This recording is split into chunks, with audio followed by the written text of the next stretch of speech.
Young tiger NTR ప్రస్తుతం కొరటాల శివ దర్శకత్వంలో Devara movie చేస్తున్న సంగతి తెలిసిందే. 2 భాగాలుగా ఈ చిత్రాన్ని తెరకెక్కిస్తున్నారు. కంప్లీట్ యాక్షన్ ప్యాక్డ్ మూవీగా దేవరా ఉండబోతుందని ఇప్పటికే కొరటాల శివ స్పష్టం చేశారు. మూవీ నుంచి వచ్చిన పోస్టర్స్, ఫస్ట్ లుక్ వీడియో కూడా దేవరా కంటెంట్ ఏ రేంజ్లో ఉండబోతుందో చూపించేశాయి. ఖచ్చితంగా మాస్ ఆడియన్స్కి దేవరా మూవీ ఓ వర్చువల్ యాక్షన్ ఎంటర్టైన్మెంట్ని అందిస్తోంది. పాన్ ఇండియా రేంజ్లో ఏకంగా 300 కోట్లకు పైగా భారీ బడ్జెట్తో ఈ చిత్రాన్ని నిర్మిస్తున్నారు. జాన్వీ కపూర్ దేవరా మూవీతో పాటు టాలీవుడ్లోకి అడుగుపెట్టబోతోంది. సైఫ్ అలీ ఖాన్ పవర్ఫుల్ విలన్గా కనిపిస్తున్న సంగతి కూడా తెలిసిందే. ఇదిలా ఉంటే ఈ సినిమాతో తారక్ బాలీవుడ్లో సక్సెస్ అందుకునే అవకాశం ఉందనే మాట ట్రేడ్ పండితుల నుంచి వినిపిస్తోంది. దీనికి కారణం గత కొన్నేళ్ల నుంచి సౌత్ ఇండియా మాస్ యాక్షన్ మూవీస్ని బాలీవుడ్ ఆడియన్స్ ఎక్కువగా ఇష్టపడుతున్నారు.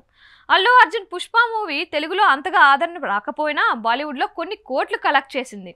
పుష్ప సినిమా మానియా ఇప్పటికీ నార్త్ ఇండియా స్టేట్స్లో ఉంది.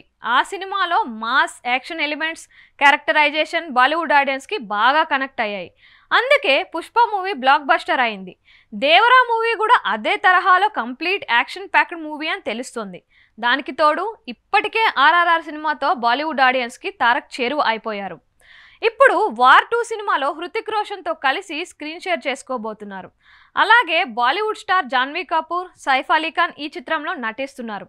ఈ కారణాలు దేవరా సినిమాకి బాలీవుడ్లో భారీ హైప్ని తీసుకొని వస్తున్నాయని భావిస్తున్నారు. బాలీవుడ్ 100 కోట్ల కలెక్షన్ని తారక్ దేవరాతో అందుకునే ఛాన్స్ ఉందని ట్రేడ్ పండితులు చెబుతున్నారు. దేవరా మూవీ బాలీవుడ్లో సూపర్ హిట్ అయితే మాత్రం ప్రభాస్ తర్వాత బాలీవుడ్ మార్కెట్ని శాసించే తెలుగు హీరో తారక్ అయ్యే అవకాశం ఉంటుందని సినీ విశ్లేషకులు చెబుతున్నారు.